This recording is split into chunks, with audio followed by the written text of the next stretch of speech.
And unless you're careful to say, we're having this disagreement at this moment and not all the other disagreements we could be having.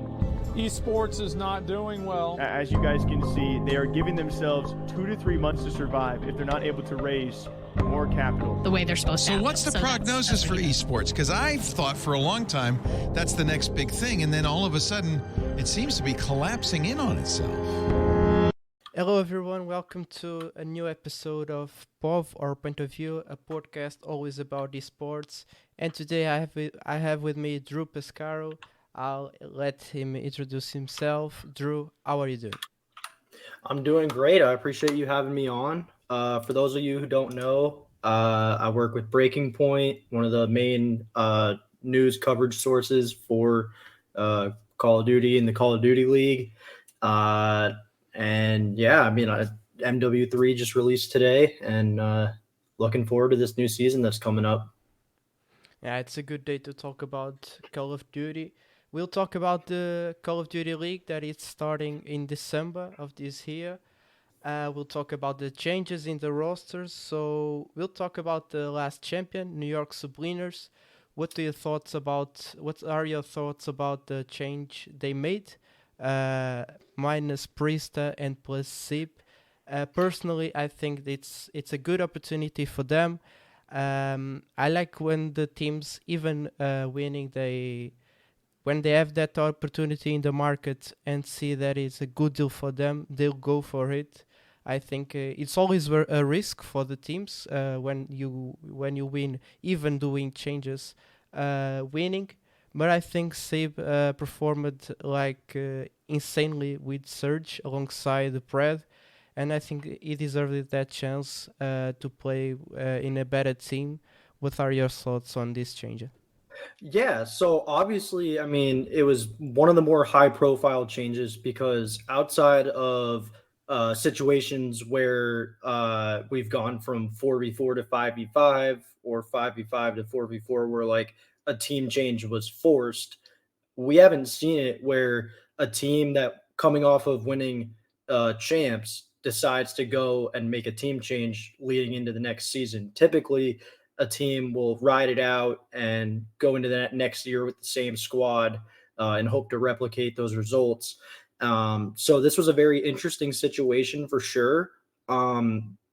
Overall, I would say between the two players, between Sib and Priesta, Sib definitely provides more upside and I think can take NYSL as a whole to even another level better than they already were this past year. Overall, I think MW3 is going to be a very competitive game with the changes to the gameplay, with the TTK and the maps being a lot more familiar off the rip for a good majority of these players. But I definitely think Sib will provide more upside. And there is some risk for sure, because I think Priesta doesn't get enough credit for really truly being solid role player, and everything that he provides in terms of leadership and everything in that nature. And I think Boston Breach, I know we'll probably talk about their moves later, but that was a great place for him to sign as a result of being dropped by NYSL. But like you said, I love to see a team that coming off of champs, they're not satisfied. They want to continue to make sure they're in the best position to continue winning. And I personally think it was a great move by Sender and D-Real to go and make this change over the offseason. I think Sib is one of the top up-and-coming players for sure. Yeah, I like him very much, and I think he will perform very well in a better team now. I think we can go to Toronto. What are your thoughts? Yeah, so Toronto was a very, I guess you could say almost a very similar situation in that, they didn't win champs. They actually got swept in grand finals, which was crazy to see. I don't know if you agree with me, but I think before that match, I thought that both teams deserved to win, but after the final, it was like a clear win for Subliners, but at least me, I thought both teams deserved the trophy, but the final was clear for Sublinas. Unfortunately for Toronto, but I think until that final, both teams deserved the champs. Oh, absolutely. They both had incredible seasons. And it was a fantastic matchup that we got in that grand finals. I mean, I don't think you could have asked for a better matchup in terms of the skill that both teams were playing, the level they were playing at that point in the year. But of course, similar to NYSL, Toronto wasn't satisfied with second. They saw an opportunity to make a roster change this offseason, and they went ahead and did it. They dropped R.E.C, who had come in, I want to say at the beginning of Major 2 or Stage 2 or Stage 3 of last year, replacing Standy. Yeah, I think so. Uh, Yeah. And he wasn't a flashy player by any means, but he clearly made that Toronto team better. You could just see that they were consistently playing at a much higher level, especially since he took on a lot of that objective responsibility. Yeah.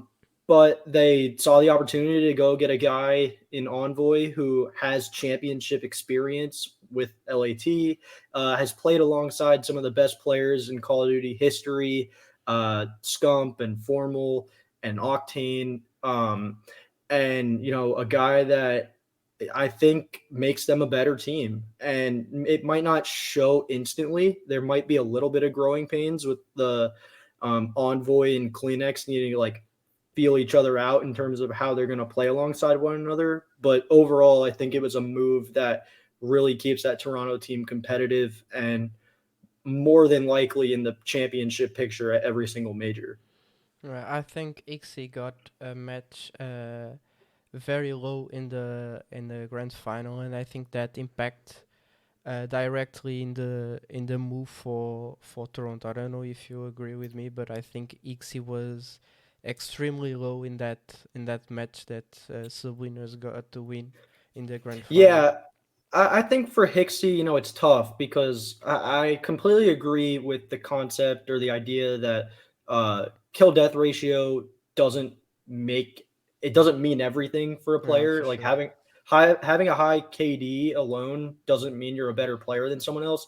But I also agree that when it comes to the top level of competition, there is a minimum you need to be getting to on a consistent basis to the point where you're not being a detriment to your team.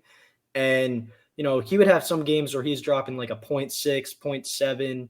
And when you're in grand finals against ultimately the best team that season, you're not going to win, even if you are doing as good of a job as you can in the comms and on the OBJ and all that. You got to be able to at least slay out at a certain rate. And he wasn't necessarily able to do that consistently. And I think that's the grand finals proved that, and that's why they ended up making that move. But I would not be shocked to see him get brought up to another team this season if there's any struggles happening at the SMG spot. Unfortunately, he hadn't a spot for any team or any other team in the league, unfortunately. But yeah, we hope to see him back soon in another team or in the Toronto Ultra roster. Next, I have FaZe. I think FaZe as one of the best trio that Call of Duty ever had. I think the trio consisted in Abizi, Salim, and Simp. I think is insane. One of the best we ever had. And then they made the change minus Slasher and plus Draza. A W move for me. But what are your thoughts on this? Yeah. No, I think this was again another fantastic move. I definitely think Slasher was scapegoated a lot this past Yeah. season because obviously, like you said, that trio of Simp, Celium, and Abizi, I mean, that's one of, if not the best trios of all time. No debate there. That doesn't mean they're immune to making bad decisions or having bad matches here and there. And it just seemed like anytime FaZe struggled, the finger was always pointed at Slasher. even though we all know he plays a very specific role as a main AR, and like, you can't blame every single loss on one guy. And so ultimately, I feel like for a team chemistry point of view, moving on from Slasher was the right decision, because I'm sure he got tired of constantly being blamed.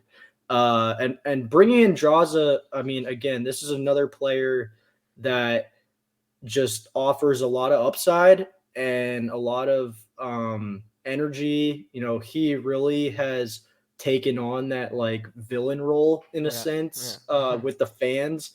And I think just as much as COD is about in-game skill, a lot of it's mentality and persona and all of that as well that you don't see on your screen. So I think Draza is one of the most charismatic people in the league, and whether you love him or hate him, you can't deny that he is a very talented player.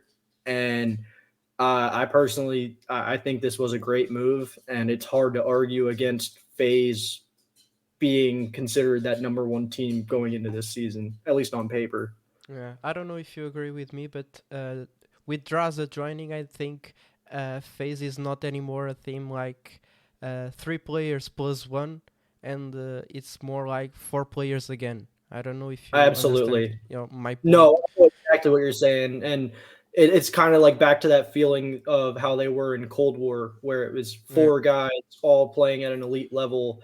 And kind of the past 2 seasons, they haven't been there because RC's had a little bit of a fall off during Vanguard, and then Slasher had his moments of struggles during MW2, and now I think we're going to see that kind of all in aspect of FaZe again. Yeah, and after this disappointing season, I have here Optic. I think we can consider that a disappointing season last season. Shotzi, Dashi, plus Kenny, plus Pred and Old Wish for at least the organization. Good moves, right?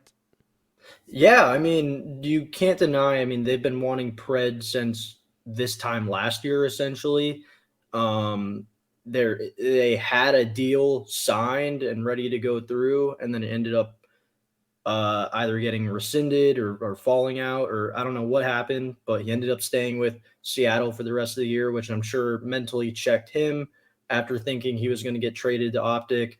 And of course, Optic, that made things weird, and they kind of had to fill in their roster spots by signing Hook and signing Ghosty, who I'm sure we'll talk about more when we're talking about LET. I think the more flashy move, obviously, that people made a lot more noise about was the signing of Pred. But I personally think the signing of Kenny was the bigger move of the two. I think he provides so much value as a leader, and his ability to truly be a flex in a league where sometimes players are labeled as like that flex position, but really it's 2 SMGs, two main ARs. Kenny, to me, can do it all. He's shown it in over multiple titles, and again, won a COD CDL championship in the Vanguard season, and has had a lot of success with a lot of different players. I think he is like the perfect leader for this Optic squad because you can talk about vibes all you want, and it's good to see the players like enjoy spending time with each other and laughing with each other, but you also need someone who can like get them to lock in when it's time, and I think Kenny is the perfect guy to do that. Yeah, absolutely. And next I have Seattle Surge. I think Seattle always creates good rosters. The last one in the last season was great with Brad, Sib, and Mac. I think I forgot the last one. Do you remember? Yeah, you had Accuracy, Sib, Mac, and Pred. That was the Seattle roster for the last 2 years. Yeah, and again, a good roster for me. I love our cities. I think the best phase I ever see was with our cities. They were champions, but I think our cities is extremely underrated. Illy is always a good player. Hook deserves gets another chance, and Abuser is will join the team in the first season of his career in Serie A. What do you think? Yeah, I mean, so like you said, I think Arcidy's obviously you could say last year and potentially the Vanguard year too. Uh, he got a lot of hate, and a lot of people feel like he kind of fell off.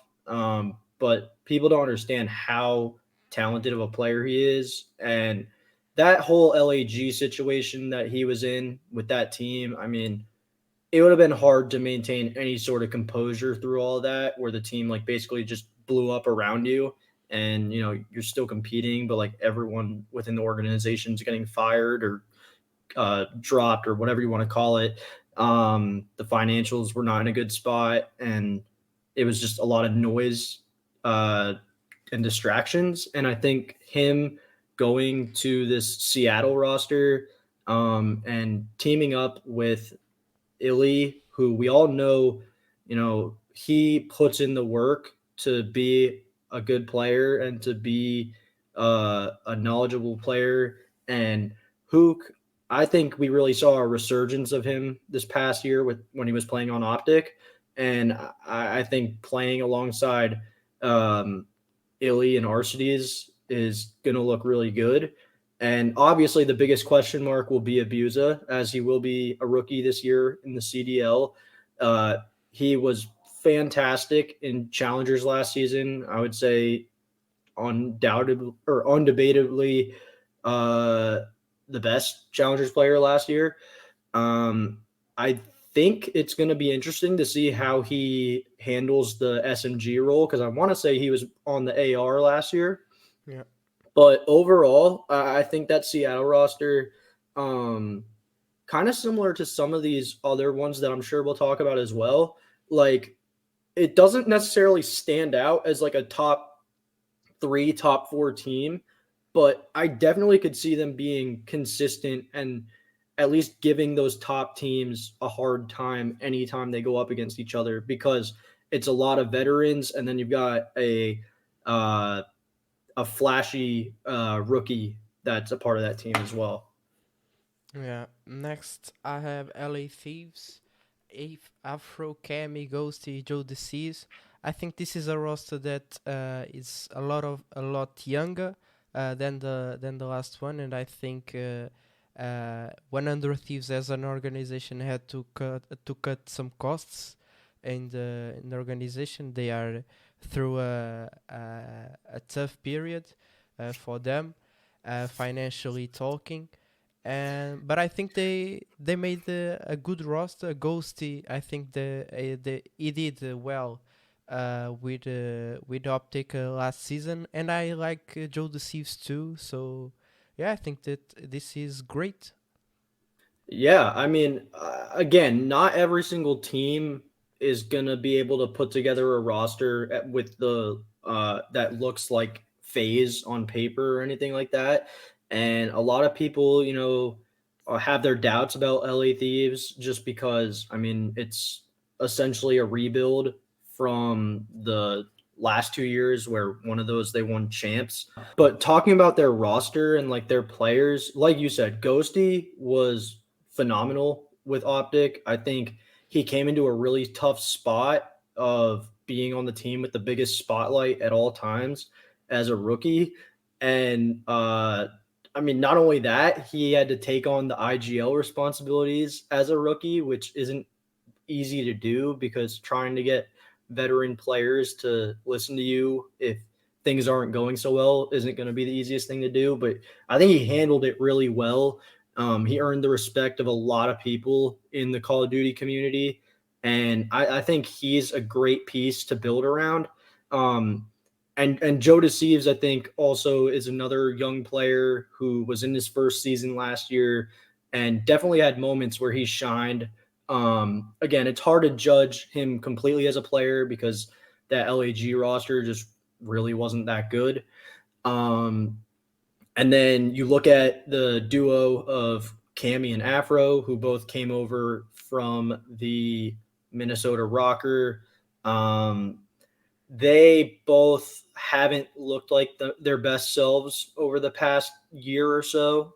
We all know that Cammy can hit a very elite level like he did in Cold War. And knowing that this game's time to kill is going to be rather similar to Cold War, I think a resurgence from him would mean a very, very good season for LA Thieves overall. That's definitely what I'm paying attention to most. And then just seeing Afro hit a level of consistency that we know he can get to as well. And I think that duo between him and Joe Deceive is going to be very interesting. Yeah. A roster to pay attention for the next season for sure. But next I have Boston Breach. We talked previously about Priesta. It's Priesta, Slasha, Capsule, Snoopy. Personally, I like Snoopy a lot. In which in what he represents a country. It's like he's representing a country alone. I think that it's great to see new players from new regions playing in the most popular and the most popular, you can say that, Call of Duty League. And I think he did great. Even I think he joined in the last stage. I don't know if it's that. I think he joined in the last stage, but I think he did great. I think it's a roster not to obviously compete for trophies, but a decent roster, I would say.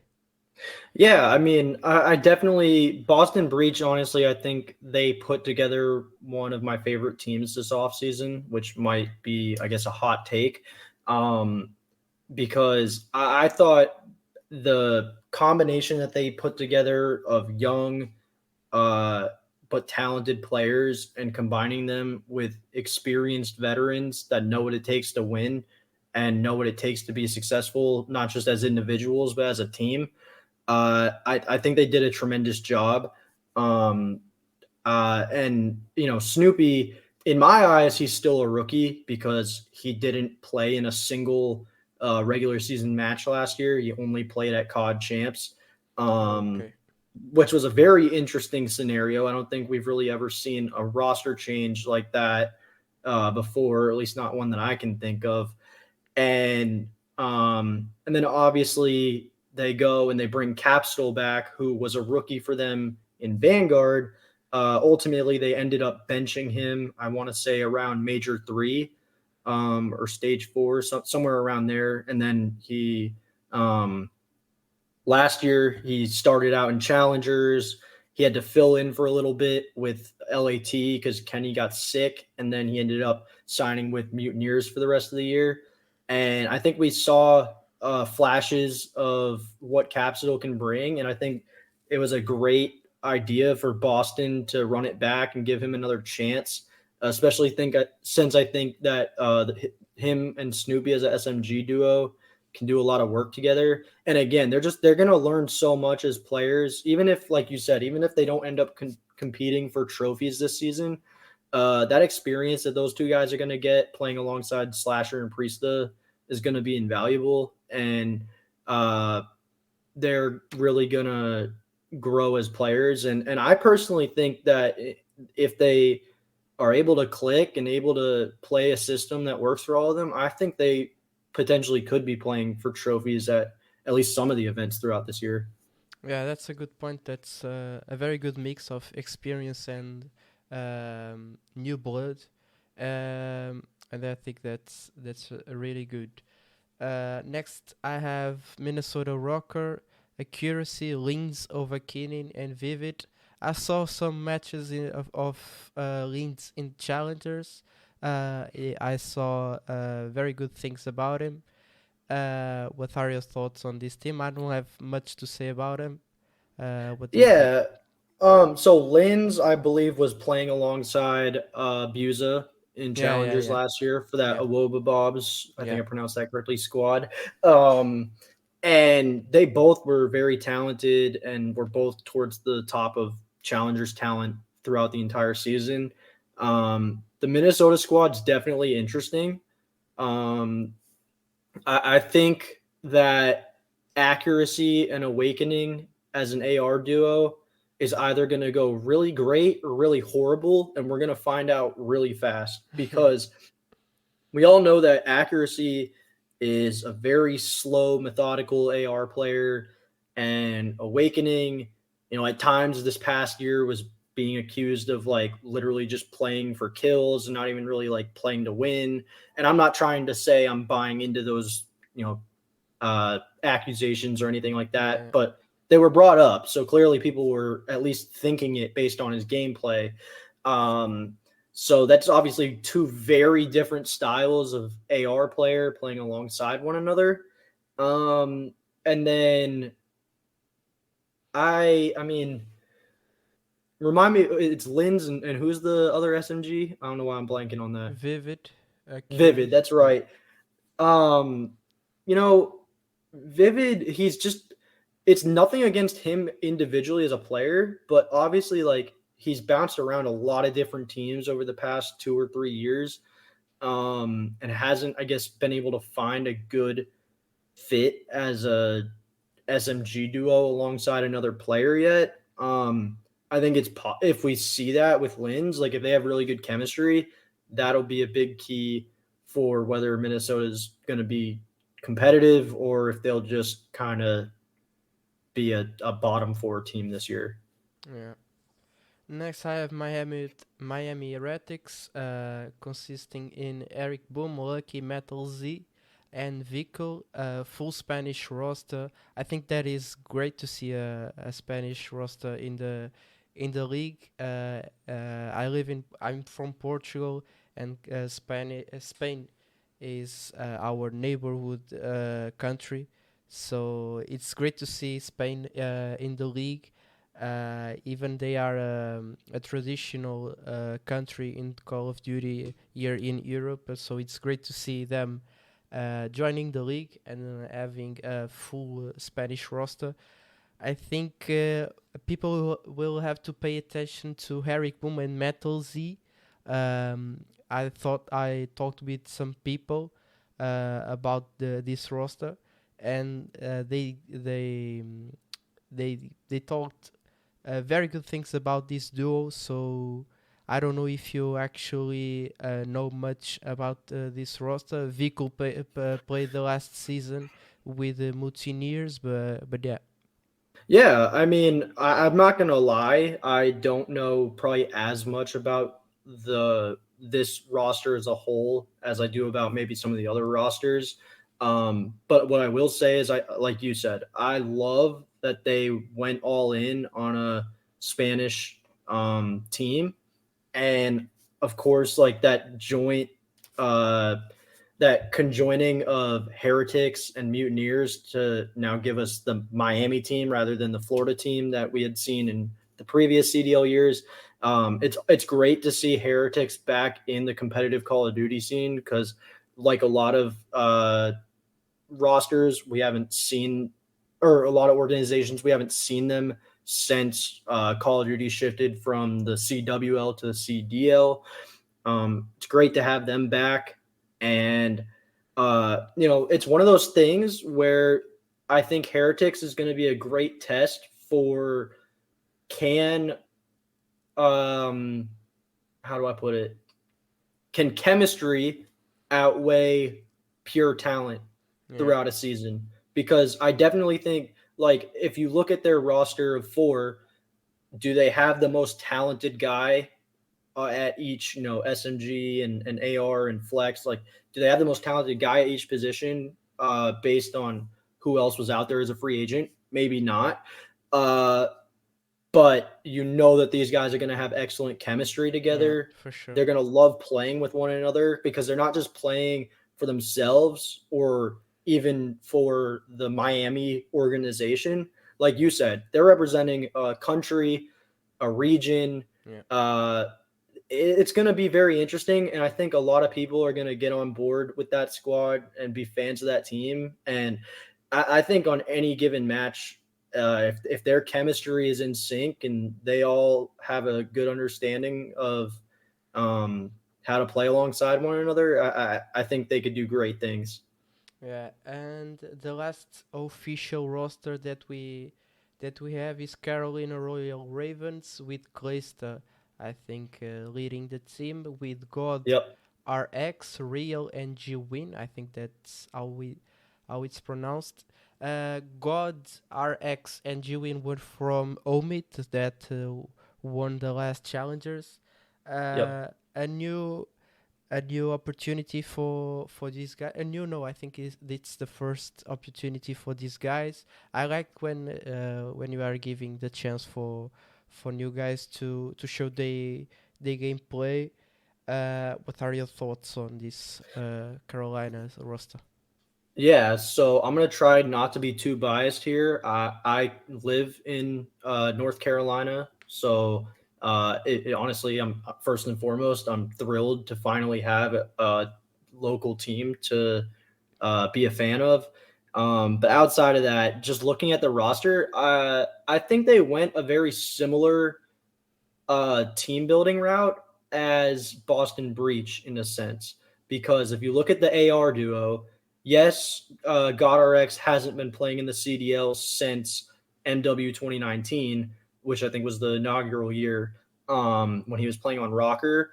But GodRx is a veteran of the Call of Duty scene, and Oh, okay. he definitely knows what it takes to win. He won Challengers champs with Omit this past season, and it'll be interesting to see how him and Clayster play alongside one another. But by all means, like he is an experienced player. And then you look at and we all know what Clayster can do for a team. I mean, he completely turned the Legion team around from being literally a 2-win team in Vanguard or something like that to they were putting on some insane performances throughout MW2. So Clayster, when he's fully bought in and being his true self, he can lead anyone and make young players look really good, really fast. And that SMG duo, you're going to have two rookies in Gwyn, who was also, like you said, on that Omit roster and was actually the sub for Seattle last year. Oh, okay. And then you are bringing in Real, who I think I'm pronouncing that right, who I think is also another Spanish player, if I'm not mistaken. Yeah, it is. And he's been the substitute for Minnesota Rocker for like the past 2 or 3 seasons. So it's gonna be interesting to have two rookie SMG players, both in their first season in the CDL. But if you're gonna do something like that, it really helps to have a guy like Clayster as like the leader of this team. And personally, it might take a little bit for this team to start to gel and get used to playing with one another. But if they put the time in and they are willing to, I guess, let Clayster lead and they're willing to do what he's able to do. He knows what it takes to win. He has 3 rings for a reason. One of only 3 players to have those. And so I think if those younger players can buy in to his leadership, I think GodRx knows what it takes to win. It'll be a fun team for sure. The last 2 rosters, I think we can speed up things a bit in these 2 rosters, Vegas Legion and LEG. Vegas Legion with Standy, Attach, Nero, Purge. I think it's said like that. LEG with Diamond Con, Gunless, Azim, and Cramp. For me, it's a bit sad to see Standy in this situation. I was in love with the roster in Rocker. I think it was in Cold War. That made the reverse sweep against Toronto Ultra. That was great to watch. It's a bit sad to see him in this situation.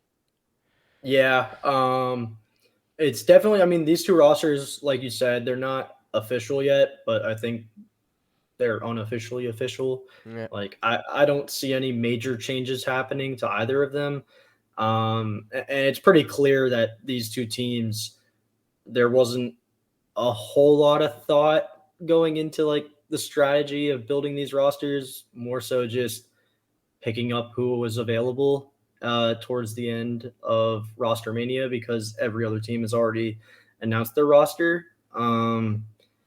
I don't have high expectations for either of those squads, but I guess that's one of those things where we'll just wait and see. Because again, there's some rookies on those teams, and then obviously there's some very experienced players like Attach.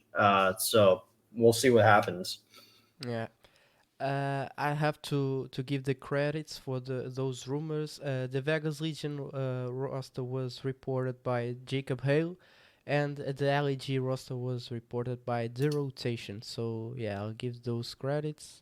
Of course. I'm journalist too, so I think I Always have to do important. that. Yep. And to finish, we'll play a little game. Rookie for this season and the champion, in your opinion. Do you want to start or do you want me to start? You're saying who I think is going to be rookie of the year and who I think is going to win champs? Yeah. Do you want to add some nomination or? Yeah, I'll do it. I'll go first. Okay. So I think rookie of the year, honestly, I think it's gonna be Gwyn. I know that's maybe biased, but hear me out. I think he should have been called up to Seattle last year. Okay. At various points. And I think, again, Clayster has a knack for taking like young players and making them really good really quick and getting them to play at their best. And if he has that any sort of similar effect on Gwyn, I think he could be in for a monster season.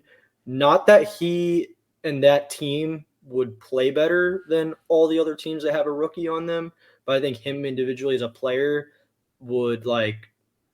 could really take off and make a name for himself.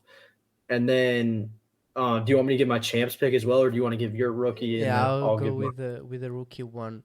So Yeah. I'll go with the R.E.C Boom for Miami Heretics. I think I'm being a little biased on this one because We all are. Yeah. So yeah, I'll go with R.E.C Boom just because I heard a lot of good things about him and the mentality and his gameplay. So I'll go with him. Yeah, and I mean, let's be real here. Gwyn was on Omit, and R.E.C Boom was on Team Notorious, which was the other team that Yeah, and then competed at he Challengers played Champs. previously with the Toronto Ultra Academy, I think in Cold War. Yeah. Yeah. So these two guys, they were at the top of Challengers last year. So yeah, maybe we're being a little biased, but it's not like we're just naming someone purely because we like them and they don't have any sort of credibility to them as players. I think that's important to note. Yeah. I'll go with the champ if you let me. Yeah, you go first. I have to go with Face just because of what I said. I think it's no longer a 3+1 roster. It's 4 players, 4 very strong players, and I think they have the most skilled roster, basically the best roster for me. Yeah, no, I think they're going to be a very common pick for most people. I'm actually going to go ahead and say I think Toronto Ultra are going to win it all this year. They obviously have been close on now 2 occasions where they got second at they champs. deserve it. And again, I think bringing in Envoy was a great move. And considering that Scrap would be their most inexperienced player, if you will, and knowing how talented he is, I don't know. I see great things for that team. And I would be surprised if they're not a contender or if they don't win it all this year, honestly. That's it. So, in your opinion, your pick is Toronto, mine is FaZe. We'll see who lifts the trophy. Drew, thanks a lot for your time. It's a pleasure for me to talk about Call of Duty with you. I don't know if you want to leave some words. Leave your social media too. So yeah, that's it. Yeah, no, I really appreciate you having me on. Any opportunity that I get to talk with other people in the community about Call of Duty and about the CDL, I'm always going to take it. Huge fan of the scene. And if anyone wants to keep up with my socials, my Twitter or X account, whatever we're calling it now, is BP_Drew. I am going to be tweeting all throughout the Call of Duty season. I'm not doing any sort of news coverage anymore. I'm in a different role with Breaking Point now. But I'm still going to be voicing my opinion on everything that's going on this year. So if you want to interact with me on there, that's the place. But I really appreciate it, man. This was really fun. And I think we're in for a very exciting season of the Call of Duty League. That's sure. Thank you guys that were listening till now, and see ya. Peace.